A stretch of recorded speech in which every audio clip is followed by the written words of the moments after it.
As you know, the search is on for the new head of the WTO, the World Trade Organization, and we'll be speaking to all the candidates here on this programme. Reuters describes the WTO as damaged. The Wire calls it in systemic crisis because of Trump administration policies. There's certainly a general feeling that the WTO, the World Trade Organization, is not in good shape. The outgoing leader, Roberto Azevedo, joins me now to talk about his time there and the challenges now. He has left the WTO to join Pepsi. We'll talk about that in a second. Roberto, it's good to see you and thank you for talking to us, and indeed always thank you for joining us on Cresswell's Business. It's been good to have you as this has gone through. But the organisation you led for 7 years is perceived to be in crisis. And although you may not have created that crisis, the question is your legacy in the stewardship of it. How do you see it?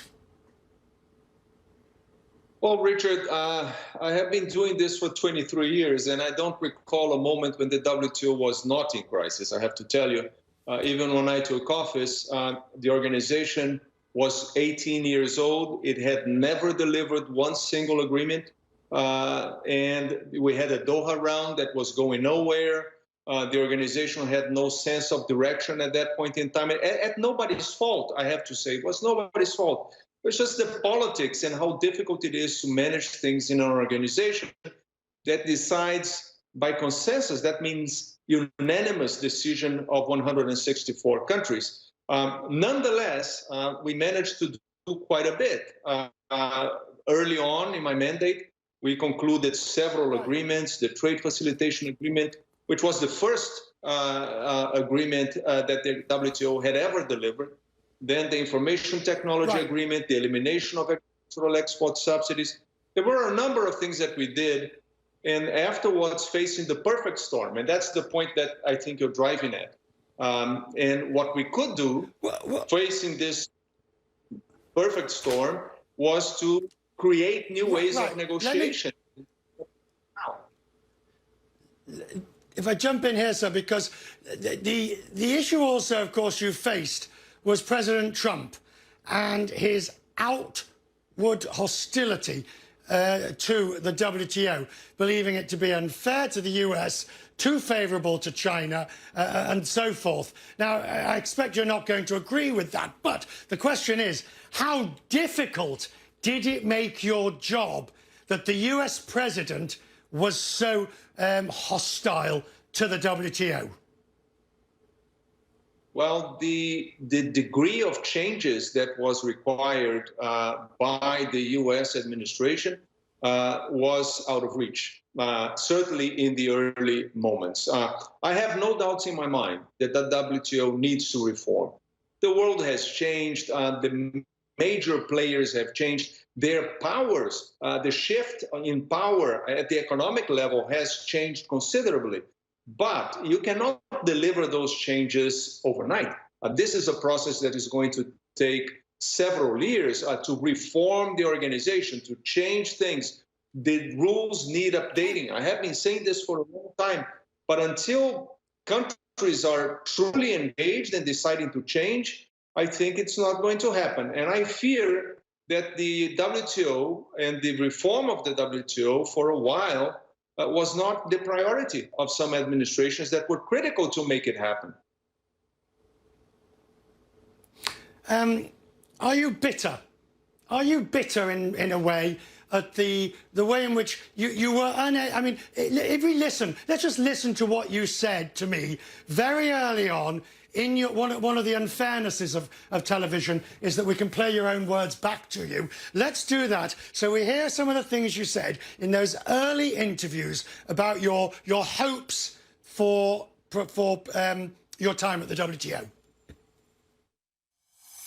Protectionism has become a lot more complex. It has become more sophisticated. In the past, protectionism was about raising tariffs or was about providing export subsidies or domestic subsidies. Today, it's not like that anymore because the WTO disciplines avoid that. You simply cannot do that. So what protectionism has done, it has evolved. Now, that protectionism that's evolved became the defining force. Is it possible now, with the wisdom of hindsight of office, to put protectionism back in the bottle? Not without a significant change in the politics. Clearly today, especially if you look at the U.S.-China axis, and it's a very antagonic relationship that you see in so many different ways. Unless you see a change in that, I see protectionism as a tool to address many of the tensions that you see in the world today. So to the extent that the shift in competitiveness, that some countries become more competitive than ours, when the labor market is under pressure because of new technologies, because of structural unemployment in many areas, I think the easy response to that is to find a foreign force, a foreign enemy, something that is happening outside our borders. And protectionism addresses precisely that. Right. It's saying, look, it's not our fault. We are competitive. We're doing fine. The problem is what's happening in the world is that people are taking advantage of the situation. And the only response that I can give to that is to raise barriers and to protect my market, protect my companies. That's the easy answer, but that's not the right answer. That's not going to solve the problem. All right. So the next person who takes the job, there are 8 candidates. We're talking to them throughout this programme over the next few weeks. Do you, I think this is going to be a long question for a short answer. Do you have a preference? Do you have a view on, of the 8 candidates, who should get it? No, I have no preference whatsoever. The only thing I would say is choose the right person that is committed to reform, because no reform, no future for the WTO. I can guarantee that. So whoever is my successor, that person has to be committed to changing things significantly. Final question, Jose. You've moved out. I mean, you've gone from the WTO and you've gone to Pepsi, where there's a whole raft of new challenges. But I was looking at your bio, if you like, your CV. And this will be, unless I'm dramatically mistaken, which is possible, of course, that this is your first major role in the private sector.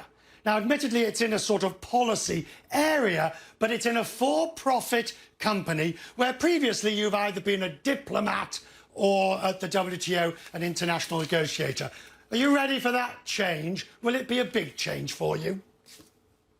I think it's a perfect fit, actually. First and foremost, I was pretty much committed to change to the private sector. I had more than 30 years of public sector, and I decided that, before I actually retire, and I still have some road ahead of me, I wanted to change things and to do something different.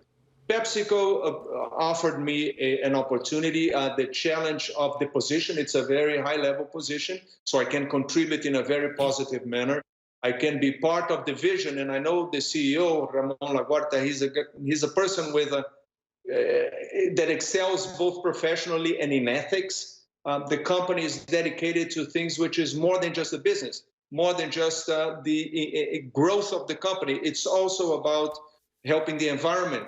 It's about helping the communities, especially in the times of COVID. But after that, structurally, the company is responding to these bigger challenges and wants to be a leader in environment, social, and government issues and governance issues. And I'm really thrilled to be part of that project.